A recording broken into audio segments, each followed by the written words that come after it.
Hello, and welcome back to Feel Good Alcohol Free. I'm Lindsay Henneke, your host, sober coach, and the woman who is going to help you quit drinking for good. I am so glad you're here because I know this episode is going to move something inside you.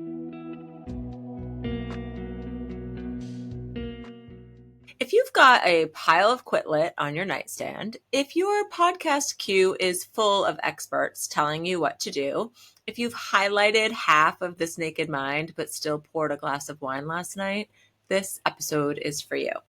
Because I know what it's like to be the woman who knows better, but still finds herself standing at the fridge at 6 p.m. thinking, maybe just one, just tonight. And then by 3 a.m., your heart's racing, your mind's spiraling, and the shame is back on loop. You're swearing it off again, promising yourself that tomorrow will be different. But really, this isn't about knowing more. It's not that you haven't tried. You might even feel like you've tried everything. The books, the podcasts, the journaling, the rules. You're not short on knowledge. You may even feel like you're drowning in it. And yet, every night, it still feels like you're negotiating with yourself. I lived this cycle, lived it for years. So here's something that we don't really hear said out loud a lot. Reading about change and living the change are two completely different worlds. You can highlight the hell out of a chapter on boundaries, but when your nervous system is fried after a long day and that 6 p.m. glass feels like the only thing keeping you upright, it's not like a mindset issue that you have. It's a mismatch between what you know and what your body has been trained to believe is safe. So this is where information stops helping and real transformation begins. And it's not by learning more. It's by gently rewiring what's already inside you into action that sticks. Tiny shifts, daily proof, until one day you realize you're living like the woman you've been reading about all along. At some point, it stops becoming about learning more and it starts becoming about incorporating a support system that rewires how you move through your evenings, your emotions, and your entire life, really. Support that helps you become the woman who doesn't rely on alcohol just to feel okay. And that's exactly what we're going to get into today. I am talking about the trap of information-only healing. There is a sneaky trap of a lot of high-achieving women fall into when it comes to changing their relationship with alcohol. And it sounds maybe a little bit like this. If I just understood myself better, I'd stop doing this. Or if I just had the right book or the right breakthrough, I need something to click, then I'd finally fix it. So what happens is we keep reading, we keep consuming, and this can make us feel productive, like we're doing something about the problem. And that's where this gets tricky because insight can feel like progress, but it's not always movement. So this is something that I've been playing around with lately. I really like to call this passive pursuit. It's like you're working on it, but it's all just kind of still happening in your head. I remember this really clearly in my own journey where one of the big milestones I was always shooting for was to get just one weekend under my belt alcohol-free. Just one. But every Friday night, it was the same freaking cycle. Groundhog Day. Work was intense. My new job had me on all day. And by the time the evening rolled in, I didn't want anything that required effort, even if it was something good for me. I just wanted the path of least resistance, the couch, the wine, that mental off switch. And so I'd say things like, I'll try again tomorrow, or I just don't feel like it today. Sometimes, honestly, I'd just say like, F it, I don't even care. Like, I don't care. Sometimes I'd go on the walk, pop in a podcast, try to break the pattern. But more often than not, it felt impossible to actually see myself as someone who didn't drink. That life did not feel like mine. It felt like a fantasy for women with more willpower than me. Everything started to click, that magical click, that switch that we're waiting for. Everything started to click when my nervous system, not just my mindset, got involved. Because in these moments when your brain is fried and your body is screaming for comfort, there's no quote or clever little soundbite that is going to save you. What changes things is proof. Proof that you can do something different. And I really want you to hear this part. Still feel okay. Proof that you can sit with discomfort and not completely fall apart. Proof that you can choose yourself and still feel safe. And that proof doesn't come from learning more. It comes from doing things differently on purpose with support and with a plan that actually is going to fit into your life. Because let's really get honest with ourselves here. You probably don't have a knowledge problem. You have a nervous system problem, a self-trust problem, a lived experience gap between what you know and what your body has been trained to reach for when things get uncomfortable. You already know that alcohol isn't serving you. You've known it for a long time. You've read the science, you've listened to all of the experts. You could probably even give a TED Talk of your own on the effects of alcohol on the brain, on sleep, on stress. Okay, you already know. But knowing doesn't stop your hand from pouring that glass of wine at 6 p.m. Knowing doesn't stop the voice in your head saying, just tonight, you've earned it. Knowing doesn't interrupt the reflex, the one where your body craves ease and your brain believes the only way to get it is through wine. And this isn't a willpower issue. This is a wiring issue, because if your nervous system has learned to associate alcohol with relief, with rest, with release, then it's not enough to decide to stop.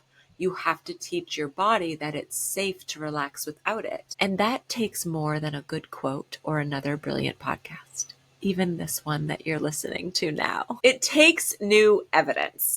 New patterns, new felt experiences. This is why so many smart, driven, successful women get stuck right here, circling the same problem with a mind full of information and a body full of resistance.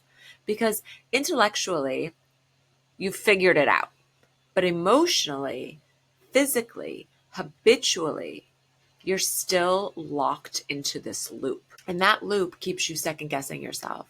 It keeps you negotiating. It keeps you believing you're the exception, the one woman who just can't get this part of her life right. But you're not the exception. You just haven't had the right kind of support, the kind that rewires not just your thoughts, but your nervous system and your beliefs. And that's where everything starts to change for you, my beautiful friend.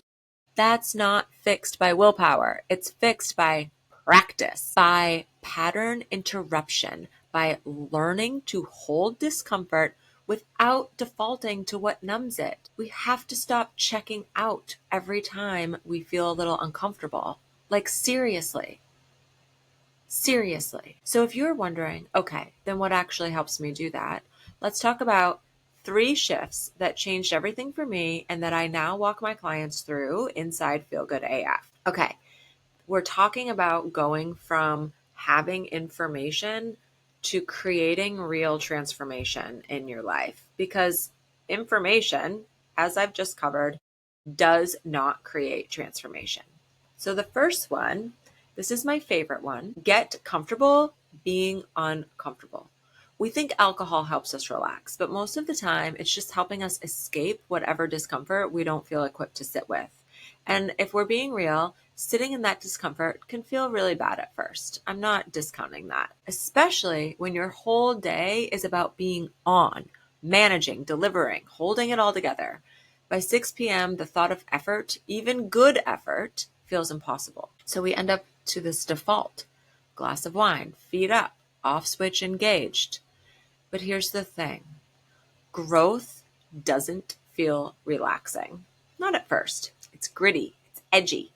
It's you on the couch thinking, this is so effing hard, and choosing to do it anyway. Not for forever, just for today.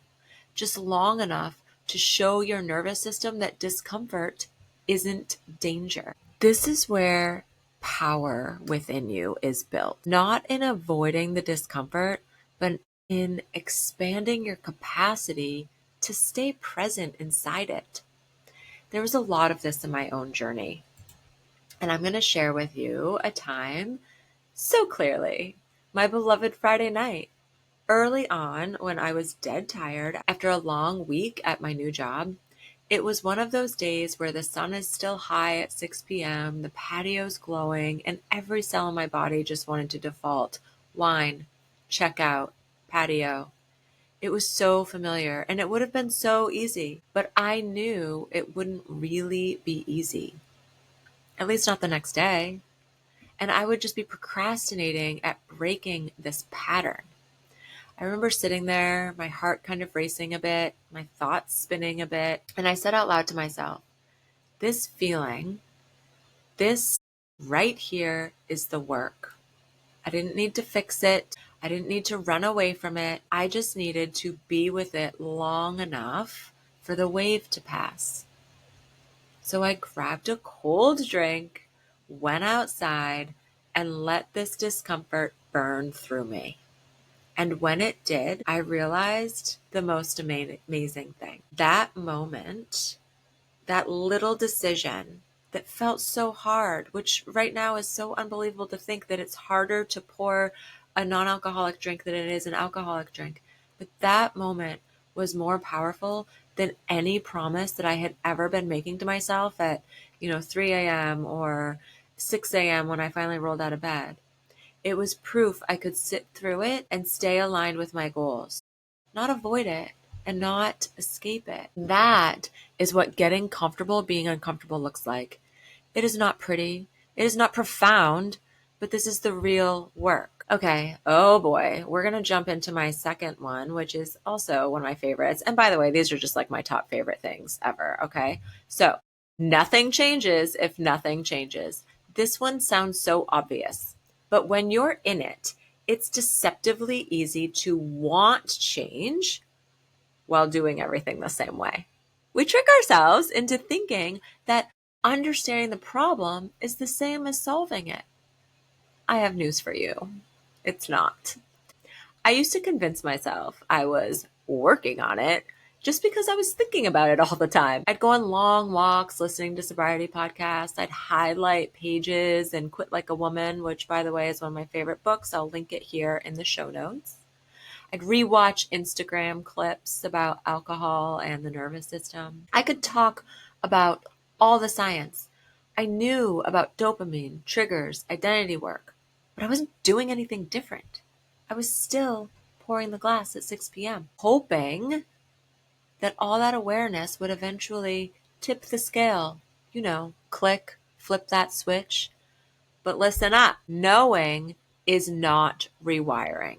And over time, this started to hit me. I was confusing rumination with action, and it was keeping me stuck in this same loop, just also with more guilt, because thoughts don't rewire habits. Behavior does. This shift is about breaking the loop, making one different decision, even if it's small, even if it's walking a different street home or texting a friend before you open that bottle. You're not waiting for motivation. You are creating proof that something new is possible today. This is what the brain wants. Your brain wants evidence that you try something, it makes you feel good and relaxed, and then it's going to say, let's do that again. And this is how you eventually train your brain to stop serving up the idea that alcohol is the number one solution for everything. We're going to move into the third one, which is kind of just bringing us full circle here from the beginning of this talk. Information doesn't equal transformation. Okay? This isn't about knowing more. You already know too much, highly likely.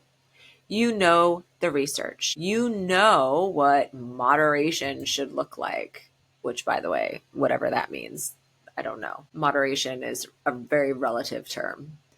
But still, you are waking up in the same 3 a.m. spiral, wondering why none of it's sticking. Okay, transformation happens when knowledge becomes action, when what you know starts to shape what you do. I'm going to say this again. Transformation happens when knowledge becomes action. Action. When what you know starts to shape what you do. And that only happens in a space where you feel safe enough to try, fail, and try again. That's why inside my coaching containers, Feel Good AF, we don't just talk about boundaries, we're practicing them.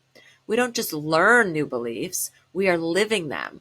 We are practicing living this life the way we want to be living, because this isn't about becoming a non-drinker. It's about becoming a woman who's rooted in self-trust every day. So this isn't just theory. These shifts work. I want to share about the journey of one of my clients who just celebrated 8 months alcohol-free. Not because she white-knuckled her way through it, but because she practiced her way into it.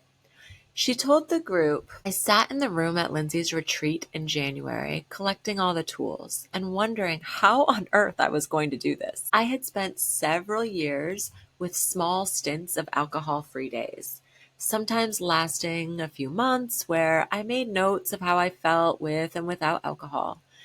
Getting to this point of 8 months sober hasn't been easy. I spent 3 months avoiding restaurants in fear of being triggered.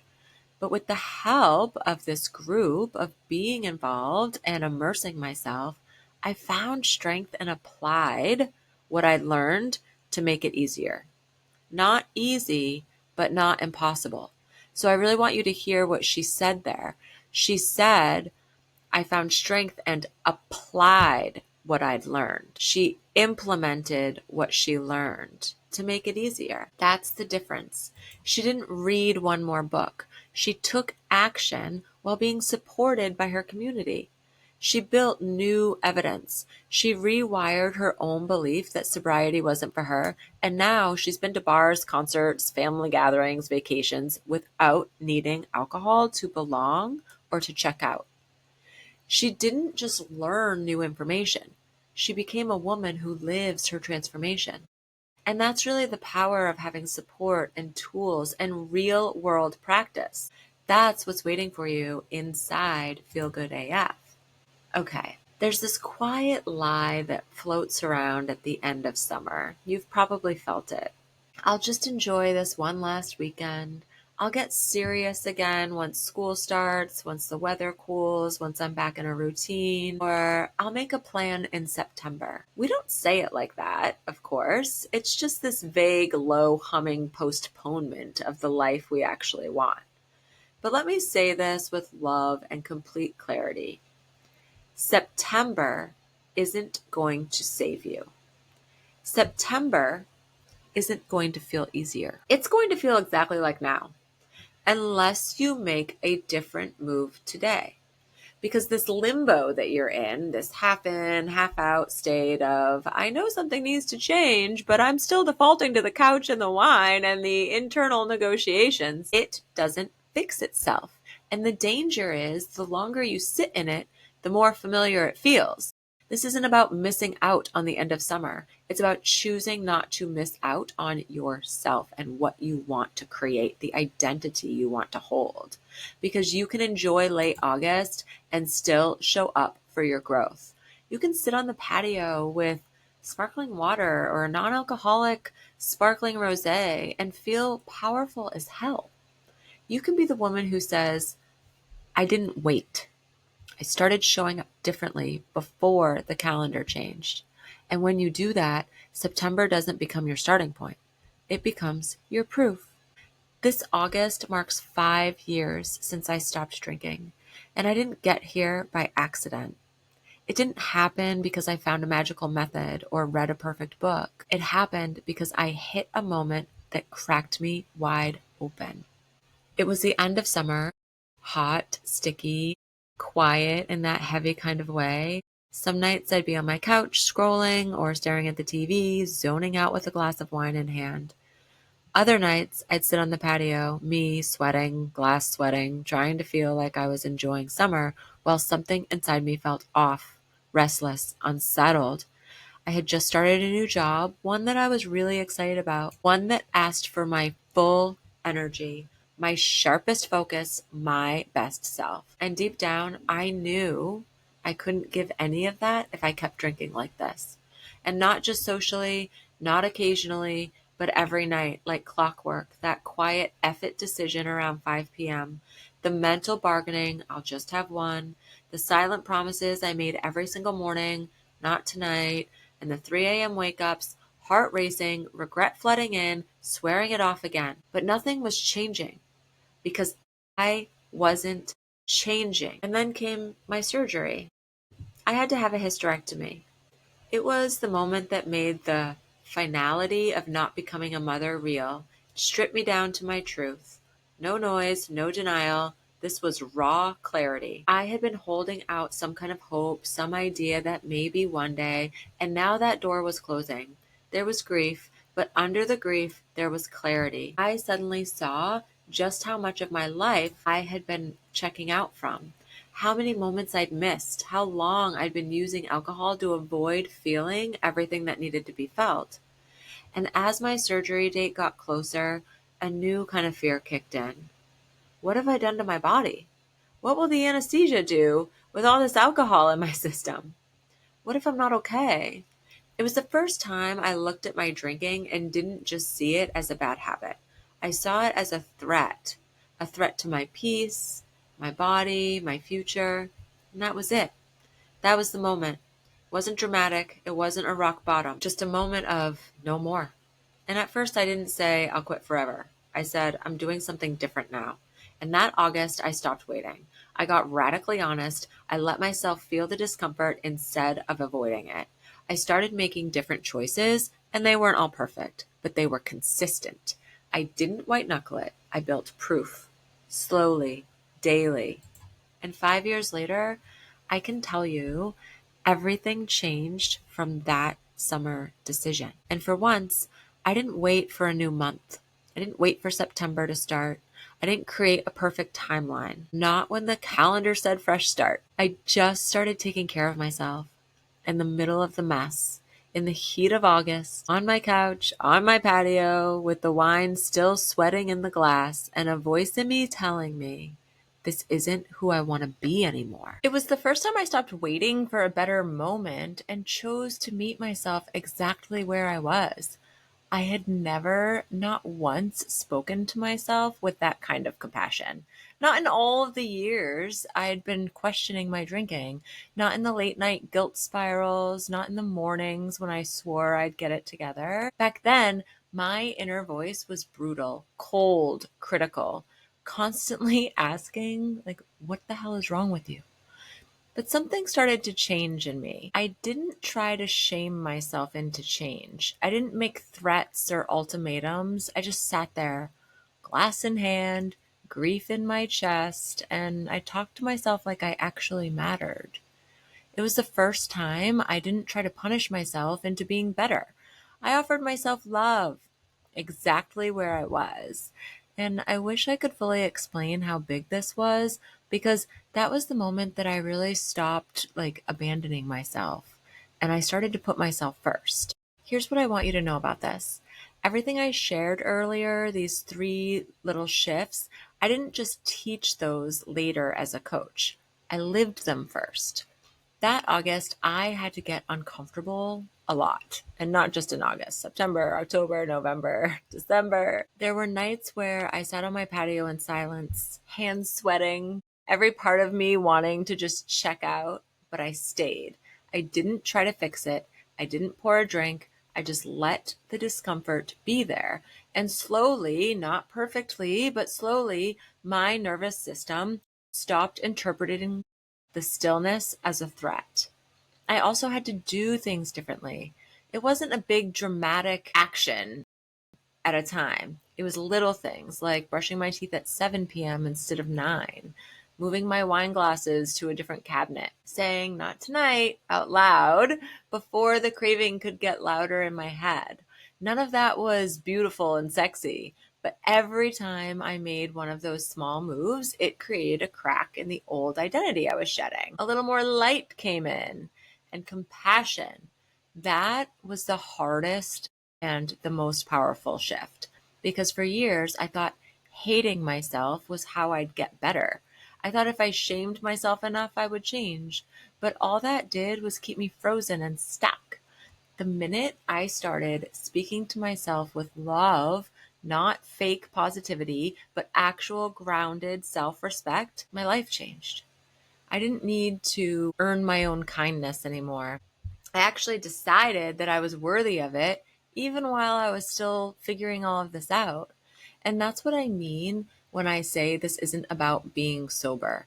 It's about becoming someone you trust, someone who does what she says she's going to do, someone who doesn't need a drink to be okay in her own body, someone who can sit in a hard moment and say, I've got you. You're not chasing a label. You're reclaiming your life. And it starts with one decision, one day, one choice to show up differently. That's how it began for me. And 5 years later, I can tell you it was the most important decision I ever made. That's where the real change begins. Not with rules, not with willpower, but with compassion that meets you exactly where you are. And if you've never felt that toward yourself, I want you to know that that is so normal. You're just not used to it yet.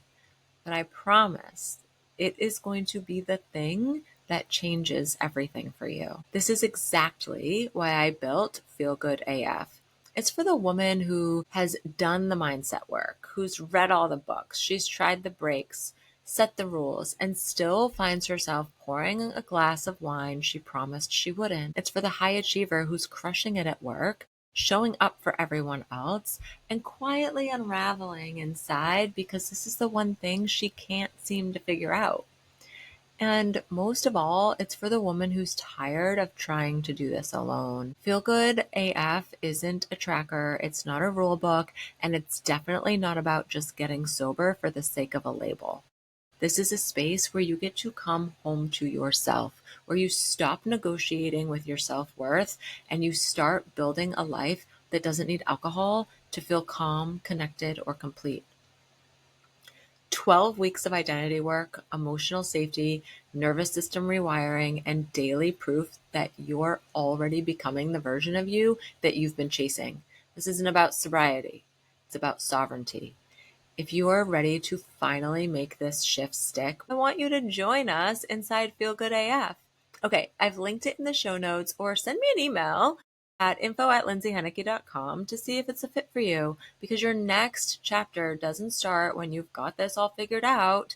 It starts the moment you stop reading and start rewiring. If you've made it to the end of this episode, you already know this isn't just about alcohol. It's about who you're becoming. It's about showing up for yourself in a way that's rooted in self-trust, not shame. And my friend, that starts now. You're not behind. You're not failing. You're just ready for a different kind of support.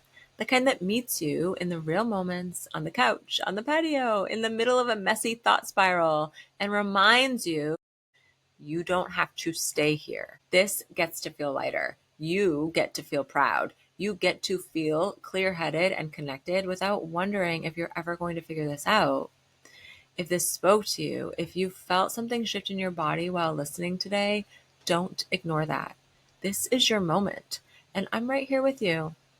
Okay, that's it for me this week, my friends. As always, if you enjoyed this episode, I hope that you'll share it and rate it and subscribe to the podcast. It helps other women who need a message like this find it.